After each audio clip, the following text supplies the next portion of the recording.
Have you ever stopped and asked yourself why you're planning to retire at 65?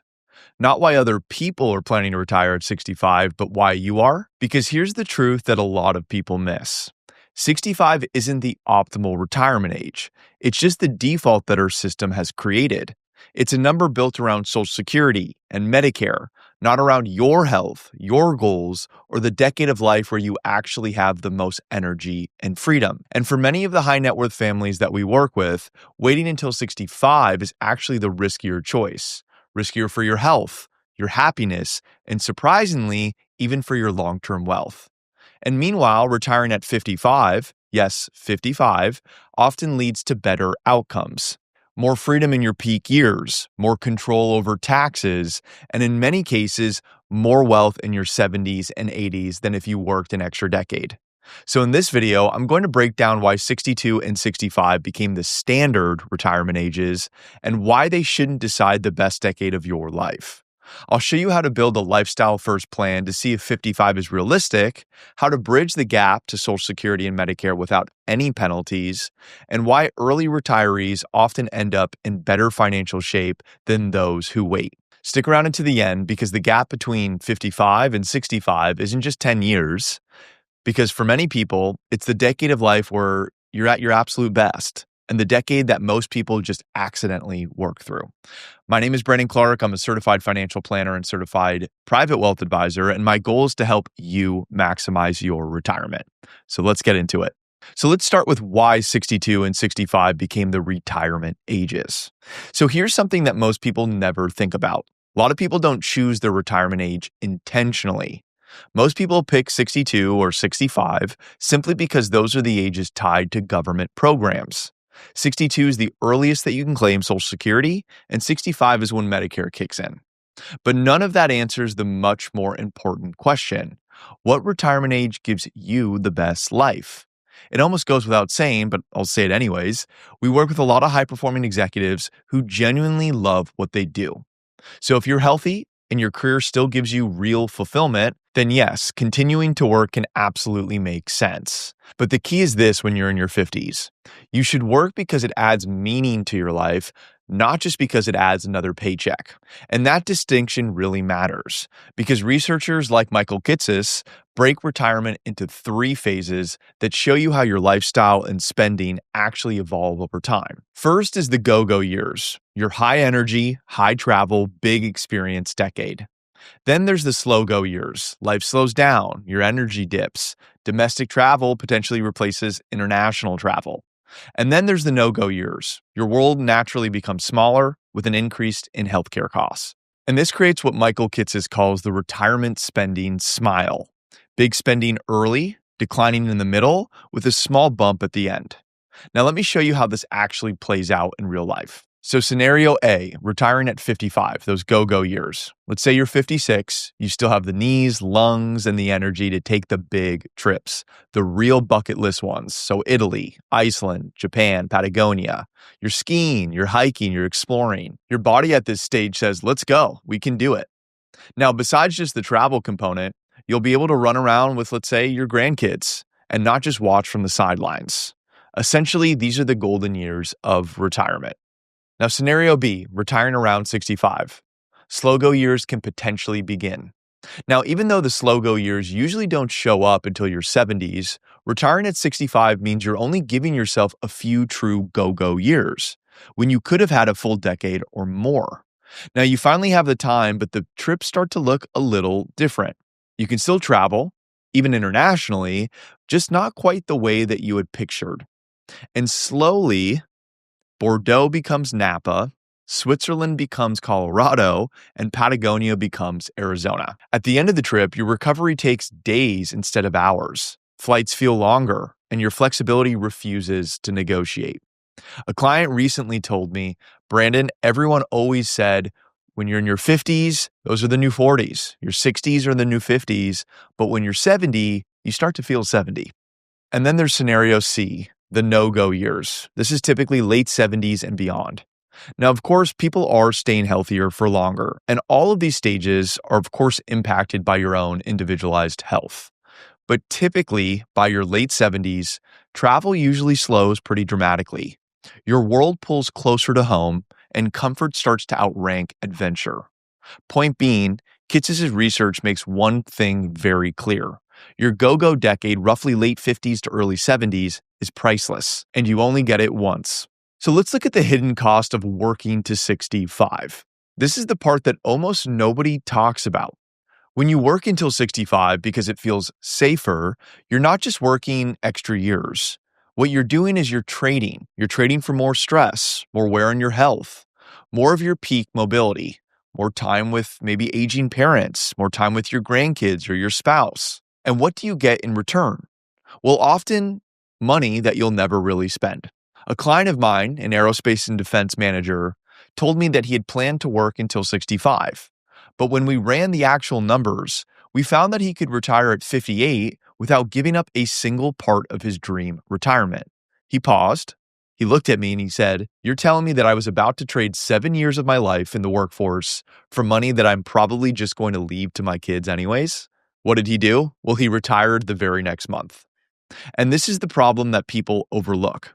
People sacrifice the decade when life feels the best for a future decade when they may not have the health to fully enjoy it. Let's take a look at the lifestyle reverse engineering process that we use with clients.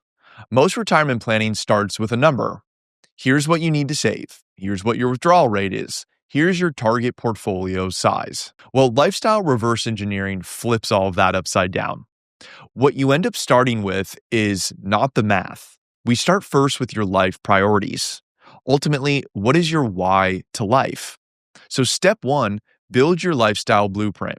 Before we talk dollars and numbers, we talk about what you actually want the next 30 years to look like. And then from there, how your wealth can help you achieve that. What can you do in retirement that maybe you can't do as much of today while you're working? Where do you want to live? What do you want your 50s, 60s, and 70s to feel like?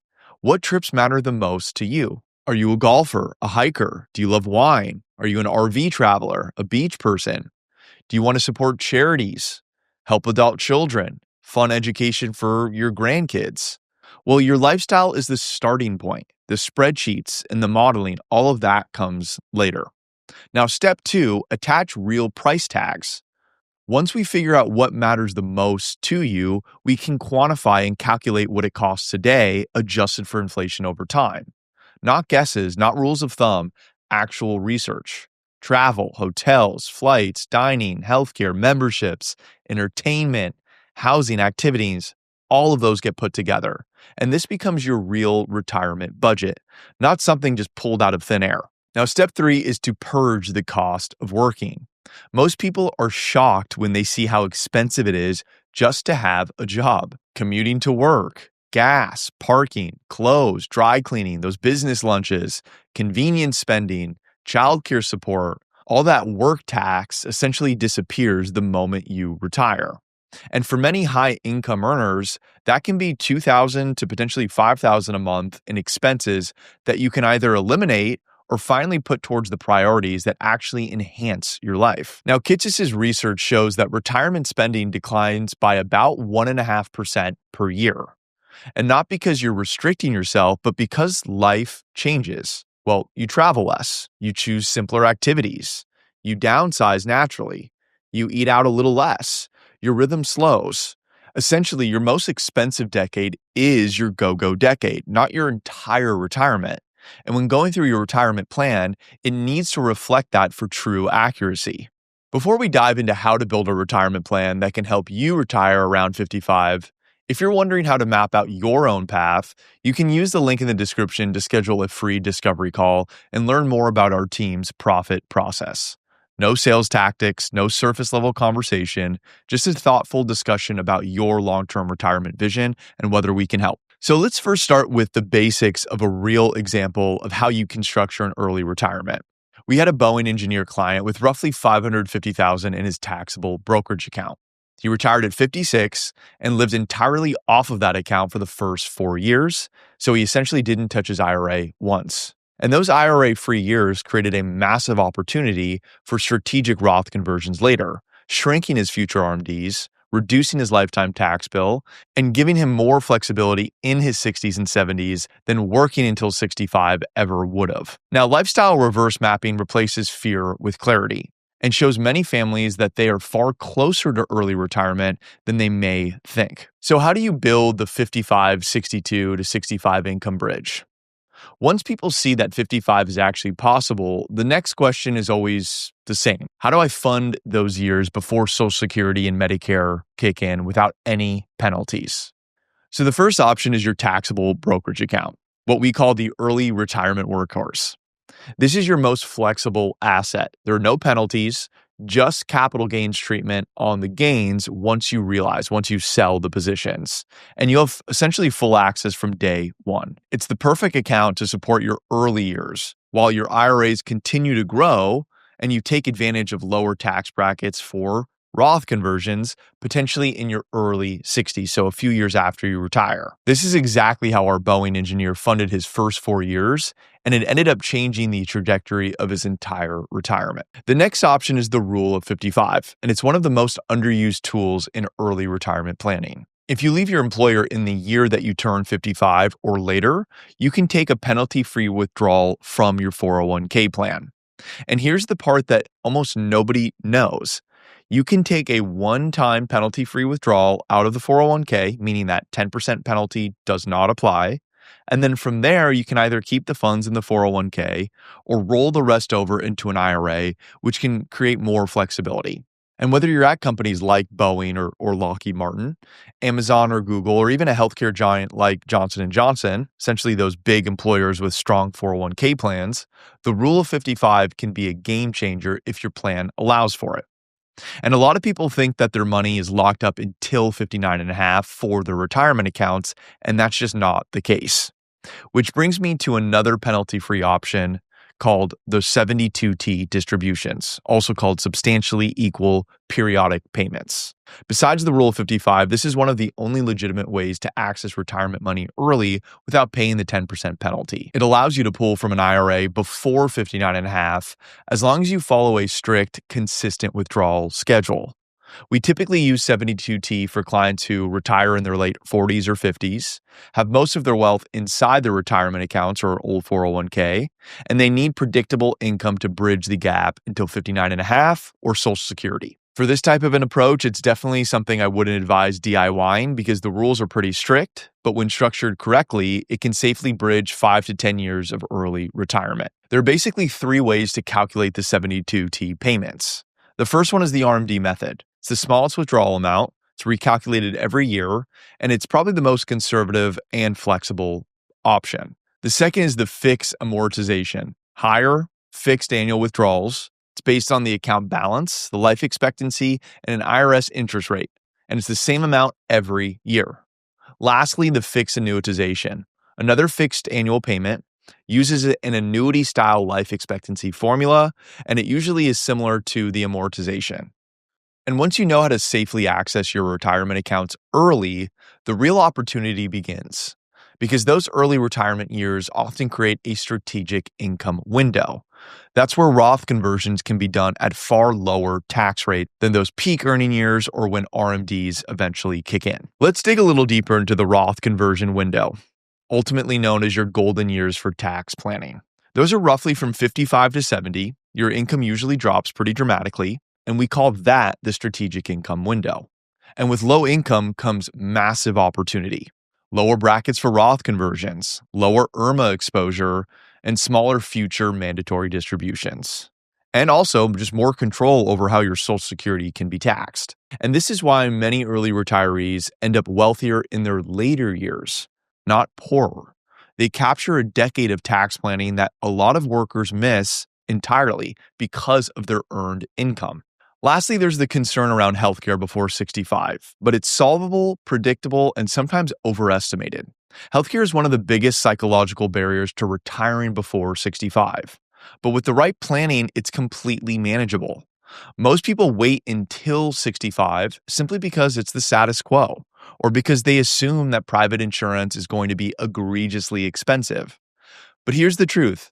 When your income drops in early retirement, ACA may be expensive at first, but then often becomes far more affordable than most people realize, sometimes with major subsidies. You also have COBRA as an option for up to 18 months after you leave work. You have the private marketplace and even HSAs, health savings accounts, that allow for tax-free medical spending. In other words, healthcare is a line item that you budget for.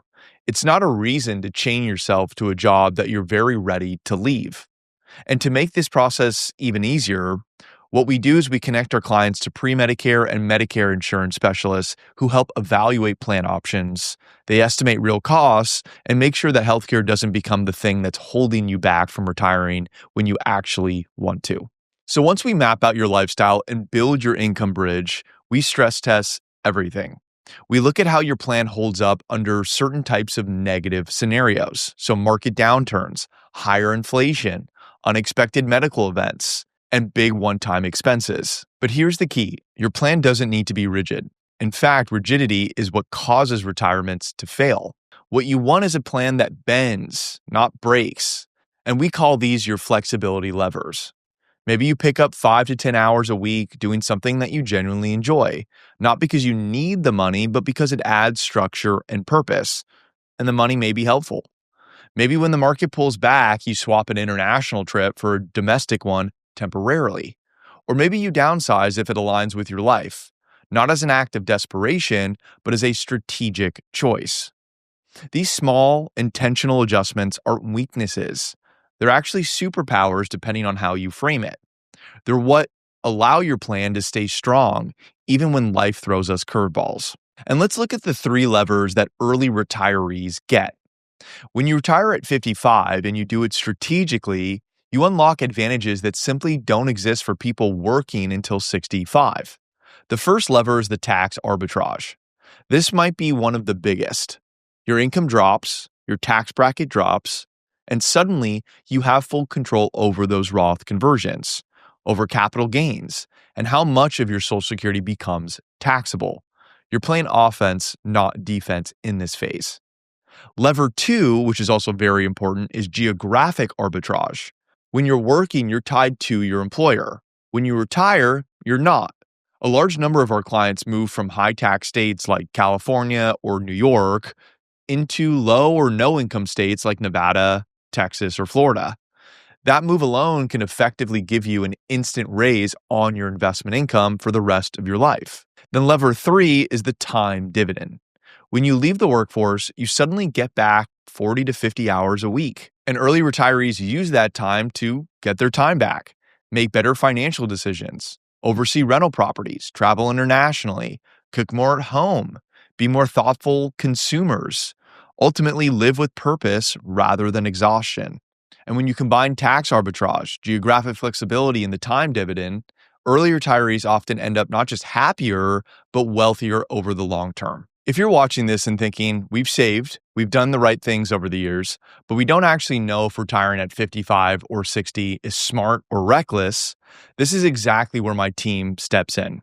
At the Clark Group Asset Management, we use our profit process. It's a planning framework built specifically for high-income engineers, executives, and affluent families to help you reduce taxes long-term, optimize your estate and legacy plan, and design a retirement plan with total clarity. Whether you're trying to understand if 55 is realistic, how much you can safely spend, how to bridge the years before Social Security and Medicare, or how to lower future RMDs and IRMAA surcharges, this is exactly what we do every single day. And if you have over $1 million saved for retirement and want a research-backed, tax-efficient plan, not just guesswork, you can click the link in the description and schedule a call with our team. And before we go, I'm recording this video the day after Thanksgiving, and I'm feeling especially grateful right now. So I just want to say thank you. Thank you for watching these videos, for the support, and for all the positive feedback I've been seeing in the comment section. Of course, there are negative ones, but there's a lot of positivity, and it genuinely means a lot, and it does not go unnoticed. And finally, if you found this video helpful, please feel free to subscribe. A lot of our viewers aren't subscribed just yet, and it really does help the channel grow. Thank you again, and I'll see you in the next video.